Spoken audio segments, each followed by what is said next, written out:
Alors aujourd'hui, je suis pas dehors, je suis à l'intérieur parce que dehors aujourd'hui il pleut. Alors j'ai quand même amené un petit panier de faux fleurs juste pour donner un petit vibe qu'on est dehors. Hein? Enfin. Ok, salut, bonjour, mon nom c'est Jessie. Puis aujourd'hui, on va attaquer l'étude biblique. Donc, comme vous pouvez voir aujourd'hui, je suis à l'intérieur, je suis pas à l'extérieur parce qu'il s'est mis à pleuvoir, donc hélas. Donc, je dois faire la vidéo à l'intérieur parce que je suis pas équipée pour être à l'extérieur. Donc, on va aller directement dans le texte. Donc, Juge 6, c'est le passage que je suis en train de mettre en étude, que je suis en train d'étaler. Donc, j'ai fait au moins, je pense, 3 à 4 vidéos juste avant qui expliquaient un peu les passages de Juge 6 de 1 à 12. Donc, c'est là que je me suis rendue. Et là, aujourd'hui, je vais focus sur Juge 6, verset 13. OK? Je vais aller directement, je vais tout simplement rafraîchir, comme rafraîchir la mémoire avec Juge 6. Donc, je vais lire du début et je vais m'arrêter au verset 13, qui est le passage de l'étude biblique.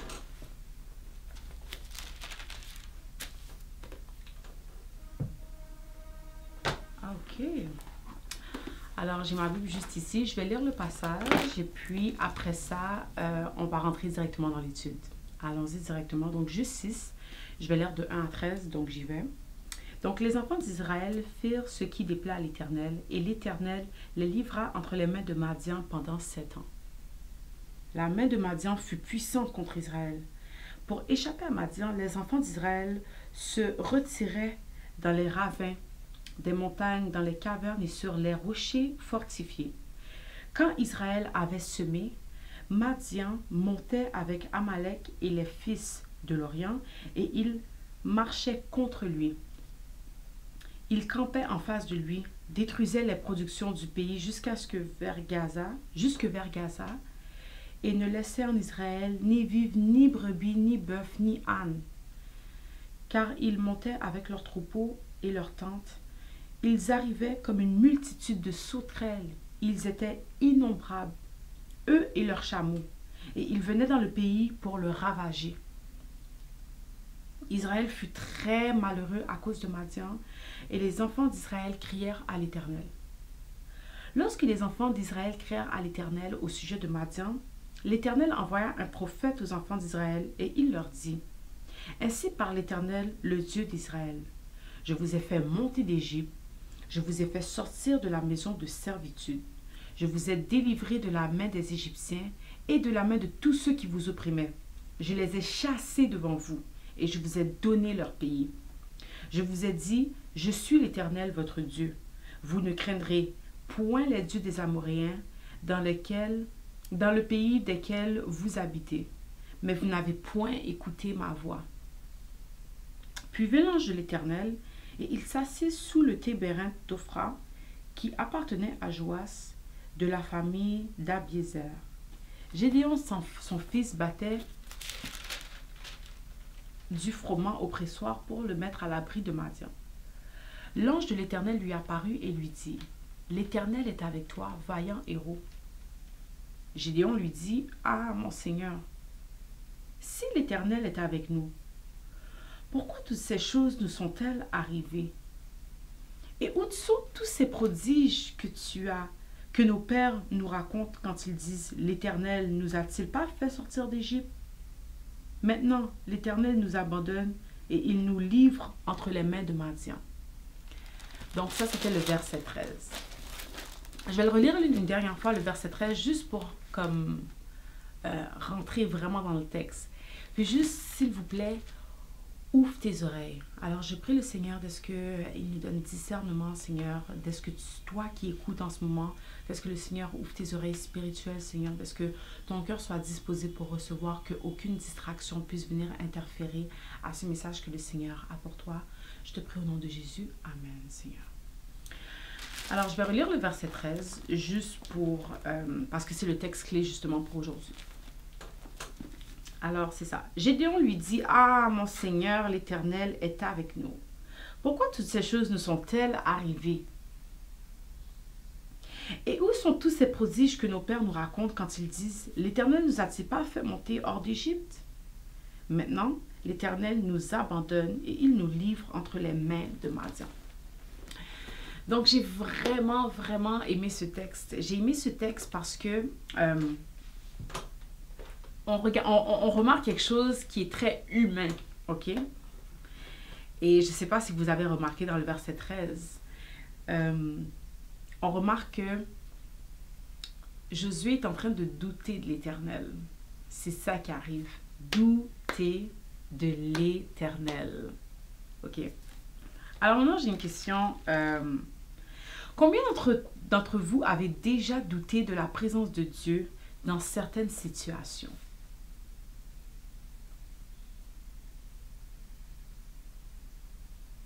Ma prochaine question. Pourquoi le Seigneur laisse-t-il des difficultés nous arriver? Puis ça, c'est deux questions qui sont clés. Parce que je ne sais pas pour vous, mais moi, ça m'est déjà arrivé, exemple, d'avoir une conversation avec quelqu'un. Et puis, je lui dis, ah, mais moi, je crois en Dieu, et puis Dieu est merveilleux, ta, ta, ta. Et la personne me dit, ouais, mais si Dieu est merveilleux, pourquoi il laisse les enfants mourir? Pourquoi il laisse des guerres arriver? Pourquoi il laisse des maladies nous prendre? Pourquoi il laisse la mort nous frapper? Et etc., etc., etc. On pourrait continuer sans cesse. Pourquoi? Et je trouve que c'est des questions très valides, bien sûr. Il y a des difficultés qu'on traverse et puis tu te dis, mais Seigneur, pourquoi ce fardeau? Pourquoi? Alors que ça aurait été tout simplement plus simple si le Seigneur pouvait juste être comme, je te guéris ou je t'enlève de les mains de l'ennemi. Ou tu sais quoi? Au lieu qu'on doit être sur terre et puis au lieu de travailler pour notre salut, quoi qu'on ne travaille pas pour le salut, c'est le Dieu qui nous choisit, mais au lieu d'être là à s'acharner, à être infligé de toutes sortes d'attaques et de combats, parce que la vie d'un chrétien c'est un combat, pourquoi pas tout simplement nous mettre au paradis? Ça aurait été plus simple, non? Ok. Alors, c'est ça, on peut voir, oh, j'ai dit Josué, mais je vais dire Gédéon. On pouvait voir que Gédéon, ok, est en train de douter de l'Éternel. Et ça m'a rappelé aussi un passage que j'ai lu dans... En fait, ça m'a pas rappelé, ça m'a amené, ces questions-là m'ont amené un passage dans Romains 11. Et j'ai trouvé ça intéressant. Parce que, bien sûr, on aura des réponses à dire, ah ouais, mais la vie... Ok, laisse-moi couper ça. Je vais aller dans Romains 11.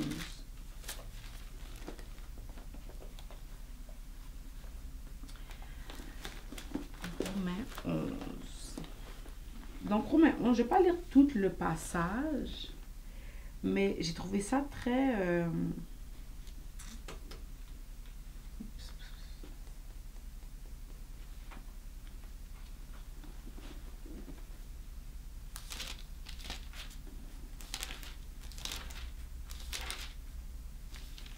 J'ai trouvé ça très accurate, ce passage-là. Ça répond littéralement aux deux questions que je viens de poser. Alors, combien d'entre vous avez déjà douté de l'Éternel et pourquoi le Seigneur laisse-t-il des difficultés nous arriver? Ok, la première chose que je vais commencer à dire, ok? Donc, dans Romains 11, versets 1-2. Ok, je dis donc, Dieu a-t-il rejeté son peuple? Loin de là. Moi aussi, je suis israélite de la prospérité d'Abraham, de la tribu de Benjamin.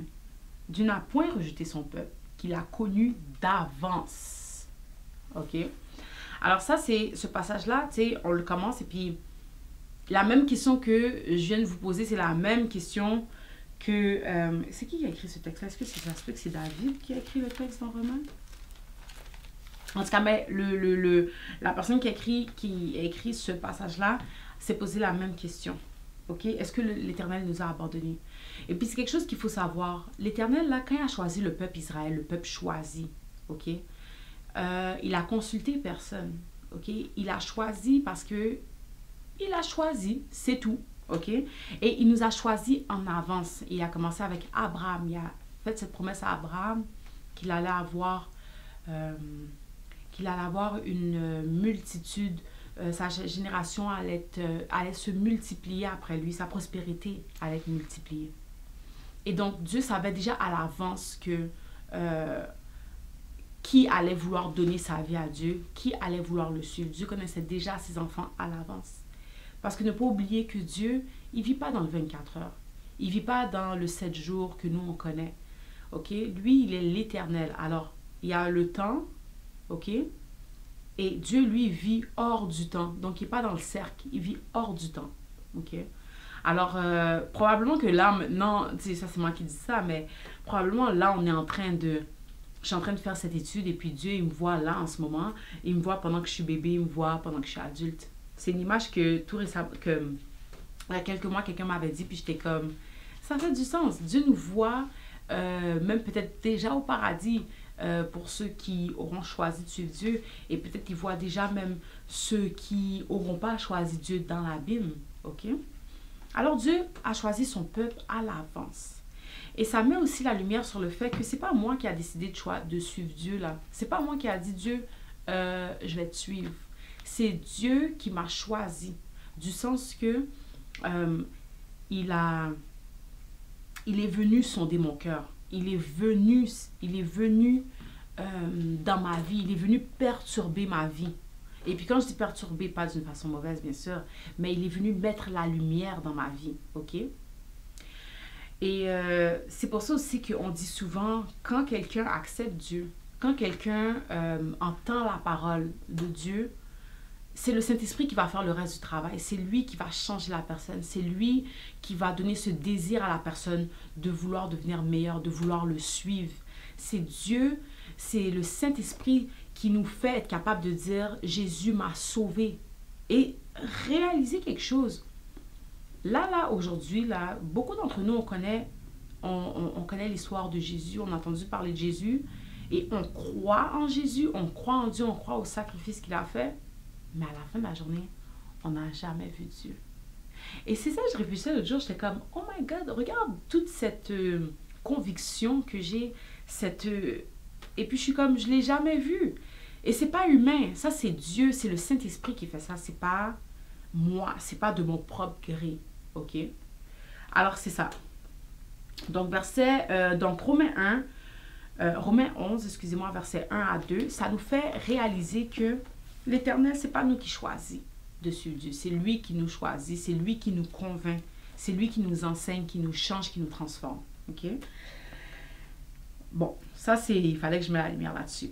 Maintenant, Romains 11, je vais sauter, on va lire le verset 7 à 8, ok? Donc, Romains 11, 7, 8, un petit peu plus loin.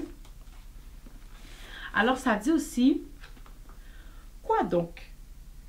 Ce qu'Israël cherche, il ne l'a pas obtenu, mais l'élection l'a obtenu, tandis que les autres ont été endurcis. Selon qu'il est écrit, Dieu leur a donné un esprit d'assoupissement, des yeux pour ne point voir et des oreilles pour ne point entendre jusqu'à ce jour. Alors là, ici, tu vois, on peut voir que Dieu a élu du monde. Il a élu du monde. Donc, il y a ceux qui vont croire, bien sûr, et il y a du monde que Dieu aura endurci. C'est pour ça, je ne sais pas si ça vous est déjà arrivé, exemple, tu dis à quelqu'un, regarde ce que Dieu a fait pour moi ou... qu'est-ce que je pourrais dire? OK. Exemple, tu donnes un témoignage à quelqu'un qui ne connaît pas nécessairement Dieu, mais peut-être qu'il en a entendu parler. Et puis, il va toujours trouver des arguments pour exemple te dire, mais Dieu n'existe pas. Exemple, tu te racontes un témoignage, tu dis, ouais, mais qui dit que c'est pas ton imagination? Qui te dit que c'est pas juste le hasard? Qui te dit que Dieu existe? Est-ce que tu l'as déjà vu? Tu comprends? Alors, quand on rencontre du monde comme ça, exemple, c'est parce que c'est Dieu qui a endurci leur cœur. Ça ne sert à rien d'être frustré ou d'être choqué de voir du monde qui sont incrédules, c'est-à-dire qui n'ont pas de foi. C'est Dieu qui les a endurcis. Et Dieu, il fait toutes choses, il sait pourquoi il les fait, ok? Alors, on va revenir encore au texte. Maintenant, le 8, ça disait que Dieu leur a donné un esprit d'assoupissement. Un esprit d'assoupissement, ça voudrait dire un esprit endormi. Okay? Les gens qui ne voient jamais rien. Exemple, je ne sais pas, ça vous est déjà arrivé de nos jours avec la culture, dans la musique, dans la mode, la culture populaire, si je pourrais dire ça comme ça. l'ennemi est très explicite. Exemple, tu vas regarder un musique vidéo et puis tu vas réaliser qu'il y a un rituel qui est en train de se passer devant toi. Tu es en train de littéralement regarder un rituel. Certains vont directement voir, vont dire, mais non, ça c'est un rituel satanique. Et d'autres vont dire, oh non, c'est juste un film, c'est juste, ok? Alors, il ne faut pas être étonné de voir ça. Et puis quand on voit ça, nous, en tant que chrétiens, nous qui avons le discernement, nous qui avons la faveur de Dieu sur nous, il faut prier pour ces gens-là. Est-ce que Dieu puisse retirer le voile qui les aveugle? Parce que Dieu écoute la prière du juste. Alors, si tu demandes à Dieu de faire grâce à quelqu'un, il va t'écouter, ok? C'est ce Dieu-là qu'on sert. Alors, je vais continuer. Alors, le verset, Romains 11, 7 à 8, nous fait réaliser que c'est Dieu qui endurcit les cœurs, ok? C'est Dieu qui fait les gens dormir. C'est Dieu qui fait que les gens entendent mais n'entendent pas. C'est comme cet exemple, tu entends des sons mais tu ne comprends pas. Tu ne peux pas discerner ce que tu entends. Tu vois des affaires, mais tu discernes pas ce que tu es en train de regarder. Un peu comme dans l'exemple d'un rituel. Là, la personne va dire, non, c'est juste un film, c'est juste, alors que c'est un rituel. Ok? Donc, c'est ce genre de... Ben, si je peux donner un exemple concret, ce serait l'exemple que j'aurais à donner pour ça. Alors, ça va dans Romains 11, versets 11 à 14, ok? Et ce verset-là, ça va être vraiment comme le verset clé qui va répondre à cette question, ok? Qui va répondre à la question qui dit, pourquoi le Seigneur laisse-t-il des difficultés nous arriver, ok? Pourquoi il nous a tout simplement pas juste mis au paradis, puis ceux qui savaient déjà qu'ils allaient choisir l'enfer, pourquoi pas tout simplement les mettre dans la Bible, ok? Eh bien, regardez. Alors, ça dit, donc Romains 11, verset 11 à 14.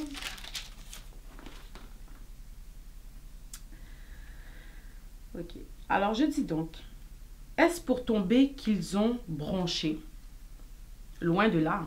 Mais par leur chute, le salut est devenu accessible aux païens, afin qu'ils fussent excités à la jalousie. Or, si leur chute a été la richesse du monde et leur amoindrissement la richesse des païens, combien plus en serait-il ainsi quand ils se convertiront tous? Je vous le dis à vous, païens, en tant qu'apôtre des païens, je suis. Je glorifie mon ministère afin, s'il est possible, d'exciter la jalousie de ceux de ma race et d'en sauver quelques-uns. Ok, alors le Seigneur montre ici, ok, que des fois le Seigneur va endurcir le cœur de certaines personnes parce que, pour une période, bien sûr, pour une période, parce qu'il essaye de sauver d'autres personnes. Et maintenant, je vais donner une analogie ou un exemple bien simple, ok? Ok. Exemple. Quelqu'un qui est né dans une famille assez stable, qui a eu des parents stables, qui étaient présents, donc stable, une vie stable, ok? Et puis, qui témoigne de la grandeur de Dieu, qui dit comment Dieu a été bon pour lui. On va l'écouter certainement. On va dire, oui, regarde qu'est-ce que Dieu a fait dans sa vie, lui a donné une vie paisible. Ok, ok. Maintenant, on prend cet exemple-là avec un autre exemple. Quelqu'un qui, dès qu'il est né, c'était l'enfer. Peut-être il s'est fait abuser. Peut-être il s'est fait blesser. Peut-être toutes sortes de choses lui est arrivé, ok, qui est hors de son contrôle. Parce que quand on est enfant, on ne choisit pas la famille dans laquelle on vit. On ne choisit pas nos parents. On ne choisit pas, même si on est un gars ou une fille, on ne choisit rien. On ne choisit même pas la date qu'on sort du ventre de nos parents, de notre mère, devrais-je dire. Ok, alors, exemple 2. Ok, fait que donc cette personne-là, ok, elle a eu une enfance très difficile et puis bon, on va dire, elle est tombée dans la drogue, elle est tombée dans la prostitution, toutes les choses les plus extrêmes, dans la sorcellerie, ok. Elle est tombée dans de grandes difficultés, ok. Et puis cette personne-là, un jour, tu la vois et puis elle sert Dieu et puis elle est heureuse, ok. Donc on a deux cas, on a quelqu'un qui a toujours eu une vie paisible, Dieu lui a fait grâce, pas de grandes difficultés. Et puis, tu as quelqu'un qui n'a pas été, chanceux, qui s'est trouvé dans une difficulté très grande qui l'a mené à la drogue, X, Y, Z, et puis qui a donné sa vie à Dieu. OK, lequel de ces deux histoires va le plus vous impacter selon vous? OK? C'est où est-ce qu'on va avoir le plus de choc? OK? Est-ce que c'est la personne qui a toujours mené une vie paisible et puis qui raconte comment Dieu est grand? Probablement, on va entendre l'histoire, on va être comme, OK. Mais cette personne, OK, qui te dit qu'elle était dans une famille où est-ce que c'était le chaos, et puis qui est tombée dans la drogue, qui est tombée dans une vie noire, dans une noirceur, dans une dépression, et puis aujourd'hui, tu la vois dans la lumière. Tu vas pas être intrigué de savoir son histoire. Tu vas pas lui demander, mais comment est-ce possible? Comment tu es passé de noirceur à lumière? Eh bien, c'est ça que Dieu nous dit. Dieu permet ces choses d'arriver parce que il y a du monde là. Et puis, je ne veux pas dire il y a du monde parce qu'on est tous un peu comme ça, à une certaine limite. On a tous une capacité de foi selon ce que Dieu nous a donné. Mais entendre le témoignage de quelqu'un et de voir de ses yeux le résultat, OK, de ce que Dieu a fait dans sa vie, tu ne peux pas rester indifférent à ça, OK? Tu ne peux pas rester indifférent à ça. Et c'est ça que Dieu nous dit. Dieu, OK, des fois, on va avoir des situations difficiles, des situations où on est comme, mais comment je vais pouvoir supporter cette situation? Tout d'abord, Dieu ne nous donne jamais quelque chose qu'on ne peut pas supporter, OK? Si quelque chose nous arrive, peu importe, même si c'est très difficile, tu peux y arriver, tu peux le supporter et Dieu est avec toi, OK? Quand Dieu est avec toi, tout est possible. Ce qui est impossible à l'homme est possible à Dieu. C'est quelque chose que, c'est un verset en fait que j'aime beaucoup répéter et que j'aime beaucoup parce que ça me donne de l'espoir. Alors, pour revenir au texte, OK? Alors, c'est ça. Dieu a dit, OK, qu'il y a certaines personnes qui l'ont endurci pour un temps parce que dans le futur, il veut sauver d'autres personnes à travers l'histoire de ces gens, à travers ces gens qui ont été endurcis. Il y en a d'autres qui l'essayent d'amener. Et c'est pour ça que Dieu fait les choses comme ça. Et dans ce contexte-là, OK, je sais qu'avec l'histoire de Gédéon,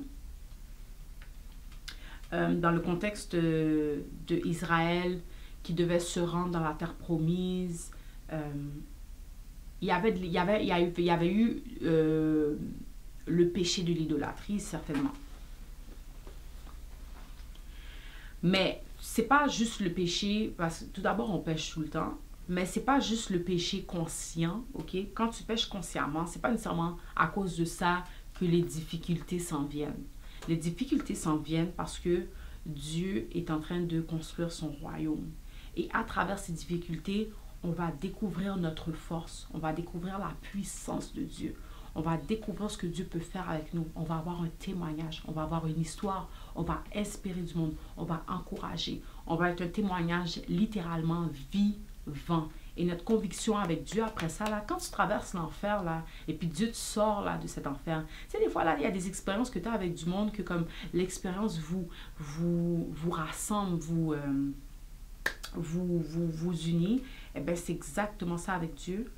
Des fois, il y a des expériences que tu passes avec lui. Écoute, tu peux pas après ça, comme si dire à Dieu, ben, je te laisse et puis je continue ma vie. Non, c'est comme, tu as connu Dieu, là, et vous marchez ensemble et puis la relation peut juste grandir. OK? Alors, c'est ça que Dieu veut. C'est pour ça que des fois, Dieu met des éléments perturbateurs dans nos vies. Parce que quand la lumière de Dieu nous frappe, OK?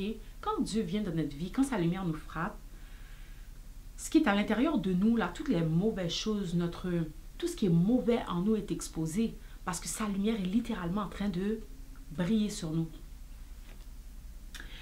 Mais en même temps aussi, pendant que toutes les mauvaises choses sont exposées, c'est là que le travail de sanctification commence.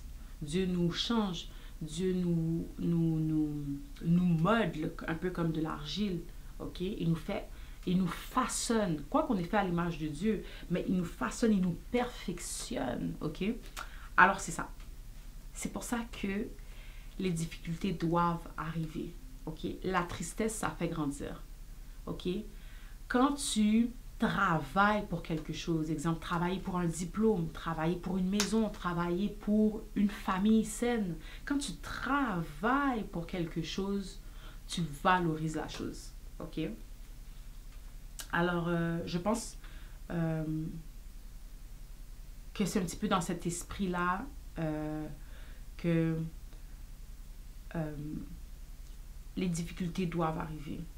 C'est un peu dans cet esprit que je comprends que les difficultés doivent arriver, devrais-je dire. Ok, maintenant, encore dans Romains 11. Ok, donc je vais juste continuer là-dedans. On va aller à 30. Je vais lire Romains 11, 30 à 36, un petit peu plus loin.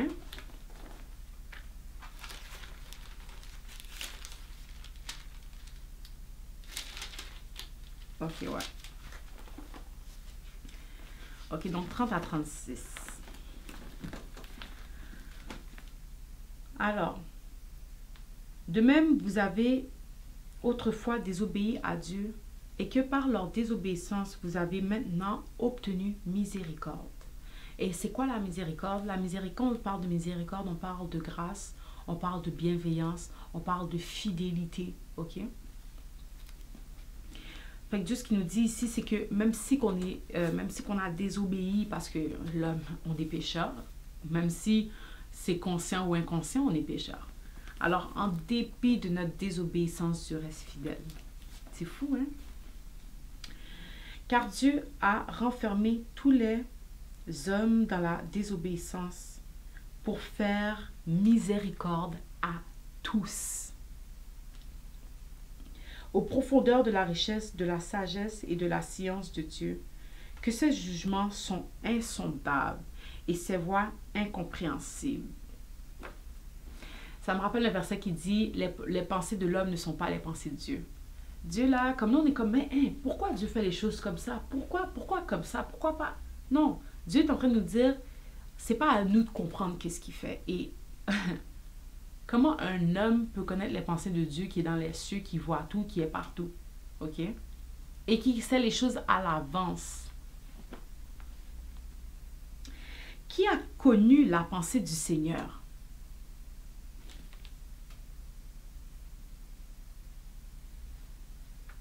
Personne, je pense.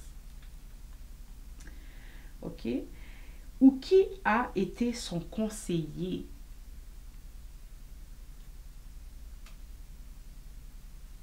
Personne. OK? Qui lui a donné le premier pour qu'il ait à recevoir en retour?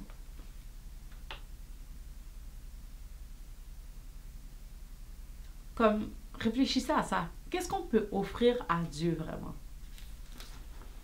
Qu'est-ce qu'on peut offrir à Dieu?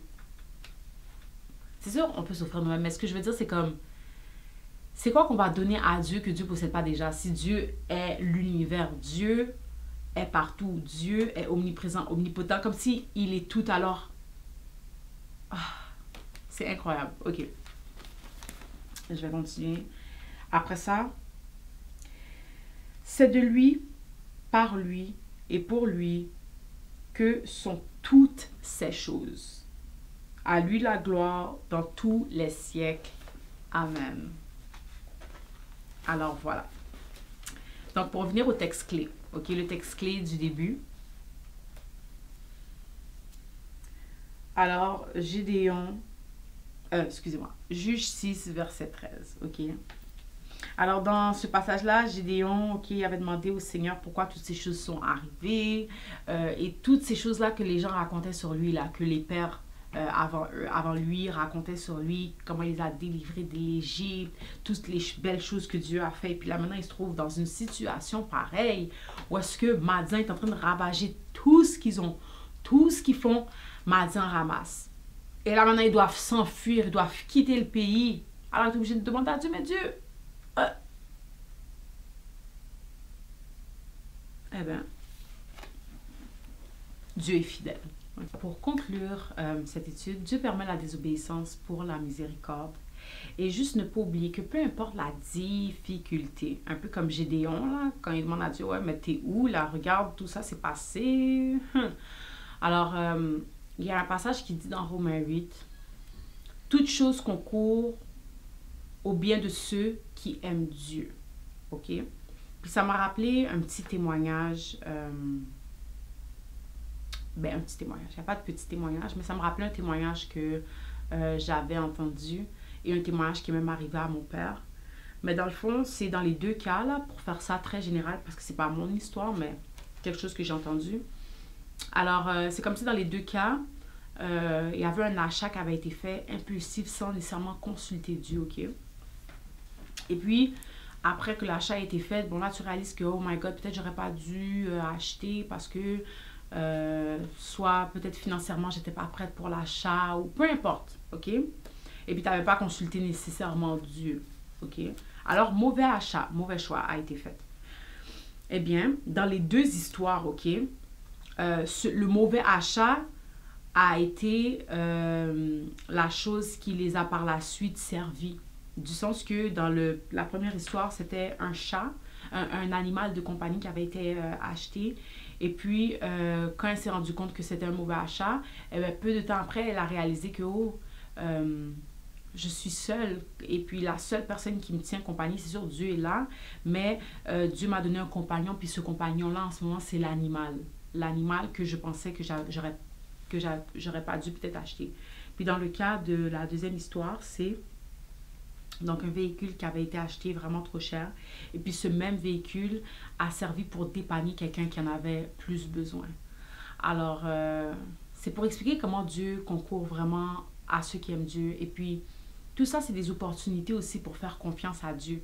Quand on est dans une difficulté, c'est une opportunité d'avoir la foi. Ça, c'est quand... Et puis, c'est là qu'on devrait se réjouir le plus. Parce qu'on devrait se dire, OK, comment Dieu va faire pour me sortir de là? Qu'est-ce qu'il va faire? Comment je vais expérimenter sa grandeur? Parce que nos pensées ne sont pas les pensées de Dieu. Des fois, nous, là, on pense que Dieu va nous délivrer de cette façon. C'est là que Dieu va nous délivrer, alors que Dieu va nous délivrer là, comme là, littéralement là. Alors, c'est juste pour expliquer comment Dieu est grand. Et même dans les difficultés, il faut se réjouir parce que Dieu est fidèle, miséricordieux. Il a un but pour tout ça. La difficulté, c'est à l'avantage de celui qui aime Dieu. OK? La difficulté est à l'avantage de celui qui aime Dieu.